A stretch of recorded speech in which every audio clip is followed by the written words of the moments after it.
Será que você é uma pessoa que em alguns momentos você é descontrolado? Seja sincero com você mesmo. Talvez você é uma pessoa disciplinada, você trabalha os seus horários direitinho, faz a sua academia, come regularmente, você é disciplinado em algumas coisas, mas em outras coisas parece que você não consegue se controlar. Às vezes, uma chuva, uma quantidade enorme de pensamentos e sentimentos te envolvem, dependendo do que você ouve, do que você faz, do que você vê, e aquilo te domina. Talvez você tenha essa dificuldade. E hoje eu quero falar com vocês a respeito de domínio próprio. Nós temos dois tipos de domínio próprio. Um domínio próprio onde o mundo ensina, baseado em disciplina, e o domínio próprio onde a Bíblia nos ensina, baseado no Espírito Santo de Deus. E eu quero dizer que quando nós não temos o domínio próprio em alguma área das nossas vidas, ali é uma brecha que pode gerar uma destruição em nós em diversos aspectos. Bom, se você quer hoje entender um pouco mais sobre domínio próprio e aprender como se dominar, esse vídeo é para você. Olá, Pastor Rodrigo Agripino aqui com vocês e vamos falar referente a este assunto que é muito importante referente ao domínio próprio. Agora, vamos dar uma reflexão rápida. Hoje, nós estamos vendo nessa geração mais e mais pessoas que buscam algum tipo de autodisciplina para algumas coisas. Por exemplo, existem aquelas pessoas que elas dormem mais cedo para acordar mais cedo, para que então elas consigam fazer a sua corrida matinal ou preparar aquele café da manhã com mais proteínas, com mais coisas que dão energia durante o seu dia, que fazem um horário de trabalho sem tanto estresse, respeitando as suas pausas de descanso.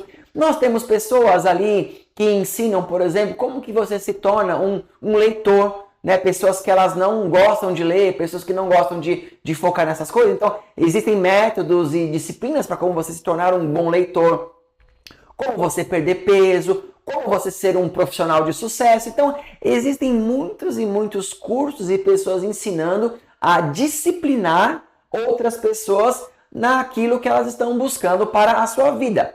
Agora, contudo, parece que existe uma contradição.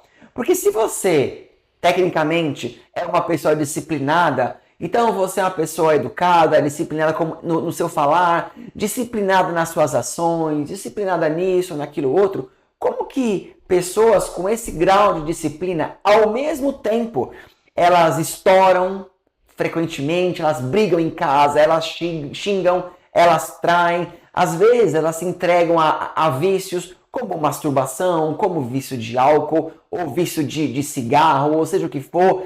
Como que pode haver essa questão de uma pessoa que tecnicamente ela é disciplinada, ou seja, ela se domina em algumas coisas, mas em outras ela não consegue se dominar. Não consegue se dominar nos pensamentos, nos seus sentimentos, apenas na técnica. E isso é simples, porque as pessoas elas não entendem que o domínio próprio do mundo, ele na verdade não é um domínio próprio, mas ele é uma sequência e uma técnica para se manter disciplinado em algo. Mas a disciplina em algo não significa domínio próprio. O domínio próprio, ele tem a ver demais com a maneira que você pensa e a maneira que você enxerga as coisas. Por exemplo, no livro de Provérbios, no capítulo 23, versículo 7, diz assim: porque como imagina a sua alma, assim ele é. Ou seja, se você pratica uma disciplina em algo, para que você seja disciplinado naquilo, mas a sua mente não está condicionada com aquela disciplina que você está praticando, fatidicamente, ou você vai desistir dela em um dado momento, ou você vai ter ações paralelas contrárias àquela disciplina que você tem praticado. Eu vou dar um exemplo básico. Quando você faz uma dieta, por exemplo, geralmente as pessoas elas seguem uma dieta de 6 dias e no 7º dia ela chama de o dia do lixo. Ela chama de o dia que você está livre, né? E algumas pessoas no dia do lixo, ela come literalmente lixo. Ela come tudo aquilo que ela teve vontade a semana inteira.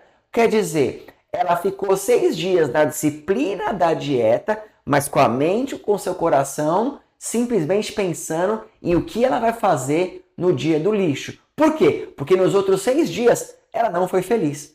Ela não estava feliz, ela estava apenas cumprindo aquele objetivo que era necessário cumprir. E isso se aplica a tudo. Uma pessoa que trabalha e ela trabalha apenas pelo dinheiro porque tem que produzir para pagar contas ou sustentar a família, ela pode ter dias normais, mas ela pode ter dias de muita tristeza e não aguentar mais fazer o trabalho, porque ela não faz com prazer, ela faz apenas pela necessidade. Estão entendendo o ponto?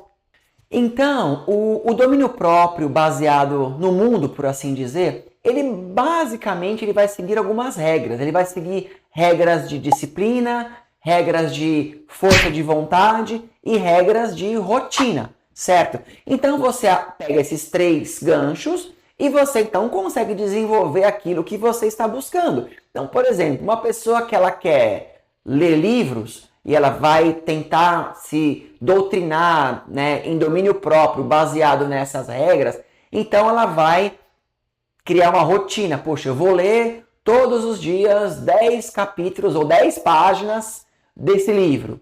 E quando acabar esse livro, eu vou então começar esse livro. Então ele vai naquela rotina. A disciplina dela, ela vai cumprir um horário. Não vou todos os dias nesse horário fazer esse tipo de coisa. Compreende? Ela vai criando metodologias para que ela atinja um objetivo. É claro que com a rotina e com o tempo, ela pode até de fato se transformar numa pessoa, numa leitora compulsiva, ou uma pessoa que lê e gosta de ler, certo? É uma técnica. Agora, se no coração dela ela não aprender a amar a leitura e ela apenas quiser aprender isso porque é uma necessidade, mas não existe um amor, por mais que ela cumpra isso durante toda a sua vida, ela nunca verdadeiramente vai viver o real prazer de ler um livro, né? E se deleitar disso. Estou dando isso como um exemplo, mas isso é para todas as coisas, né? Uma pessoa que ela não transforma a sua mente em relação ao que ela deve comer ou não, por mais que ela siga dieta e academia, ela não vai ter sempre a felicidade do seu dia. Ela vai ter o resultado físico corporal, mas não necessariamente ela vai ser feliz, certo? Então, o domínio próprio que o mundo ensina, ele não está atrelado a você ser relacionado, assim, ter totalmente uma felicidade em todas as coisas. Aí é lógico, alguém que está assistindo isso pode me questionar: ah, pastor, mas eu não concordo muito, porque no final, se a pessoa ela atingiu o que ela queria, ela vai ser feliz. Não necessariamente. Não necessariamente. Às vezes a pessoa ela atingiu um aumento salarial que ela tanto queria pelo esforço dela, só que ela não gosta daquela empresa. Ela não gosta do método da empresa. Então ela recebeu um benefício que ela batalhou por, mas ela continua triste. Por quê? Porque a metodologia e a técnica fez com que ela chegasse a um ponto, mas não fez que o coração dela fosse transformado. E é isso que é a questão complicada do domínio próprio mundano. Contudo, o que a palavra de Deus ela vai nos ensinar? Como que é o domínio próprio de fato, baseado na vontade de Deus, baseado na palavra, que é o que eu quero trabalhar com vocês aqui hoje. O domínio próprio, né, segundo a palavra do Senhor, ele vai estar descrito algo ali em Gálatas capítulo 5, do 22 a 23. Eu vou ler só uma parte desse contexto, mas diz assim: mas o fruto do Espírito é amor, alegria, paz, longanimidade, benignidade, bondade, fidelidade, mansidão, domínio próprio. Contra essas coisas não há lei. Percebam, o domínio próprio ele é um fruto entregue pelo Espírito Santo.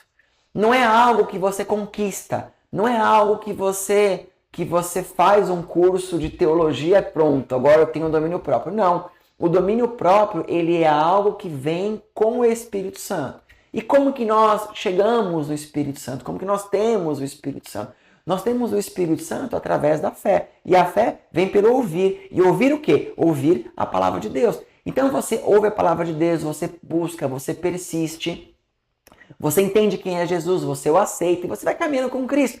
E logo você vai começando a perceber que o Espírito Santo ele vai agindo em você. Ele vai te ajudando a mudar os seus pensamentos, os seus sentimentos, o seu comportamento.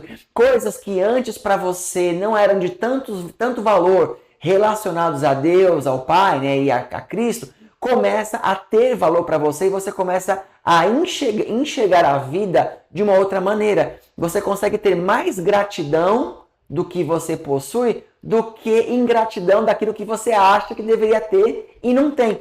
É um estudo mais complexo. Eu posso, inclusive, se um dia algum de vocês quiserem um estudo mais completo de como chegamos ao Espírito Santo, né? O que a palavra de Deus diz e tal, eu, com toda alegria, faria um vídeo aqui para vocês. Mas, partindo do pressuposto que a maioria de vocês já entende o que é o Espírito Santo, então, nós entendemos que é um dom que vem do Espírito Santo. Só que aí que tá, nós temos uma dificuldade. Por quê? Lá em 1 Tessalonicenses, capítulo 5, verso 23, diz o seguinte: E o mesmo Deus de paz vos santifique em tudo, e todo o vosso espírito e alma e corpo sejam plenamente conservados irrepreensíveis para a vinda do nosso Senhor Jesus Cristo. Esse texto ele faz uma distinção entre espírito, alma e corpo. Então nós somos seres tricotômicos, né? A questão é que a palavra de Deus diz que o nosso corpo, ela luta contra o espírito, ou seja, o corpo ele não quer fazer aquilo que o espírito quer fazer. Isso é tão verdade que o próprio Jesus, no livro de Mateus, capítulo 24, Mateus 26, 41, diz assim: Vigiai e orai, para que não entreis em tentação. Na verdade, o espírito está pronto, mas a carne é fraca. O espírito quer orar, mas a carne quer descansar. O espírito quer ler a palavra, mas a carne quer ler qualquer outra coisa. O espírito quer fazer um jejum, mas a carne quer comer o máximo possível. O espírito quer ser fiel, mas a carne quer aproveitar o máximo possível. Então, o domínio próprio, ele não consegue ser atingido na sua plenitude apenas pela carne. Ou seja, não dá para atingir apenas com disciplina, apenas com rotina e apenas com força de vontade. O domínio próprio, ele precisa do Espírito Santo. Mas, pastor, rotina, força de vontade, né? Isso não é importante? Isso não é bom? É, claro que é. E sim, mesmo nós buscando o Espírito Santo de Deus, é importante a gente ter tudo isso. O ponto é que a transformação não vem da sua força física humana. Ela precisa do Espírito Santo de Deus. E compreendem? Então, uma vez que o Espírito Santo de Deus ele vem sobre nós e nós entendemos e o buscamos, aí, pessoal, nós podemos completar e ver algo que acontece em Romanos, capítulo 12, verso 2, que diz assim: E não vos conformeis com este mundo, mas transformai-vos pela renovação da vossa mente, para que experimenteis qual seja a boa, agradável e perfeita vontade de Deus. Então, quando o Espírito Santo vem sobre nós, acontece em nós uma renovação dos nossos pensamentos, da nossa mente e automaticamente do nosso coração. E depois que tem essa mudança, aí sim você aproveita a verdadeira vontade, a boa, perfeita e agradável vontade de Deus, né? Então, quando o Espírito vem, ele te muda e aí você começa a se dominar de verdade. Não é mais um peso para você, por exemplo, parar de amaldiçoar, parar de xingar, ou não adulterar mais, ou não se entregar a vícios quaisquer que sejam, sabe? Você consegue ter esse domínio, você começa a sentir não mais vontade de fazer isso. Você começa a sentir até uma repugnância, um certo nojo disso. Você começa a se questionar: meu Deus, como que eu fui capaz de fazer isso? Como eu fui capaz de enganar, de mentir? Você começa a sentir uma mudança em você. E dali adiante, você consegue ter um domínio total. Assim, tudo que você leu começa a fazer sentido espiritualmente também. Por exemplo, a pessoa que faz uma dieta, ela faz para ter um corpo magro, né? Para ter saúde, seja o que for. Só que se ela não mudar a mente dela, ela vai sempre sofrer. O que o Espírito Santo começa a fazer? Começa a nos conscientizar que o nosso corpo é templo do Espírito Santo. Então, você não vai ficar comendo qualquer tranqueira, né? porque isso vai te prejudicar. E assim vai, compreende? Então, é dessa maneira. E é extremamente importante, pessoal, nós temos o domínio próprio. Por quê? Olha o que diz aqui a palavra de Deus. Ela vai dizer que em Provérbios 25, 28, diz assim: como uma cidade derrubada que não tem muralhas, assim é o homem que não pode conter o seu espírito. Quer dizer, um homem que não tem um domínio próprio, ele é igual uma cidade antiga que tinha os muros e os muros quebraram ou tem uma brecha ali, né? E o inimigo pode entrar. Se você não tem o domínio próprio, se você não consegue se controlar naquilo que traz reações à sua vida, então ali é uma brecha. Ou seja, não adianta você ser extremamente disciplinado no trabalho, né, no seu comportamento, como você trata as pessoas, só que ao mesmo tempo você está entregue a vícios, entregue a escândalos, entregue a toda hora perder a cabeça, todo mundo te irrita, o trânsito te irrita, a sua mente traz pensamentos e sentimentos confusos a você, você não consegue avançar. Você, para todo mundo, parece ser uma pessoa 100%, mas dentro de você, você está morrendo todos os dias e só você sabe quantas bobeiras e decisões ruins você tomou ou tem tomado por falta de domínio próprio. Às vezes você quer ajudar todo mundo, não tem um controle nisso e dá tudo que você tem e faz falta para você em diversos outros motivos. Entende? Amém, pessoal? Então, por isso que o domínio próprio, ele é importante. Então, se você quer ter o espírito de domínio próprio, né, o Espírito Santo que te dará o domínio próprio real, você precisa aprender a alimentar agora mais o espírito do que a sua carne. Então, leia mais a palavra, vá nos cultos, não perca os cultos, né, da sua igreja. Se você não pode, por algum motivo, ao menos assista ou leiam coisas que vão te levar mais próximos de Deus. Tenha uma prática de jejum, nem que for uma vez por semana. Você faça as suas orações regulares, certo? Faça o possível para que você alimente o seu espírito. Às vezes nós temos tanta facilidade de cuidar do nosso corpo, da nossa inteligência, do nosso intelecto, queremos ser cultos, mas a parte espiritual está um fracasso ou um declínio total. Isso não é bom. Então, busque, né? Oração, louvores, né? E tudo isso que eu citei anteriormente. Isso vai te ajudar em muito. Trabalhe isso. Se você gosta de disciplina em metas e força de vontade, então crie dispositivos para que você busque a palavra, para que você leia, para que você ore, não é? Para que aos poucos você consiga chegar mais e mais próximos de Deus. Tá bom, pessoal? Bom, por isso eu vou ficando por aqui agora. Eu agradeço a cada um de vocês, espero que tenha te ajudado de alguma maneira. Se você tiver mais alguma pergunta a respeito do que foi falado aqui hoje, põe nos comentários, mande um e-mail pra gente. A gente tem lá um e-mail, né, no canal, procure lá e responderemos aí para vocês, né? E se vocês estão aqui na região dos Estados Unidos, né, nos procure, quem sabe a nossa igreja não está próximo de você aí, tá bom? Deus abençoe, nós estamos juntos, em nome de Jesus.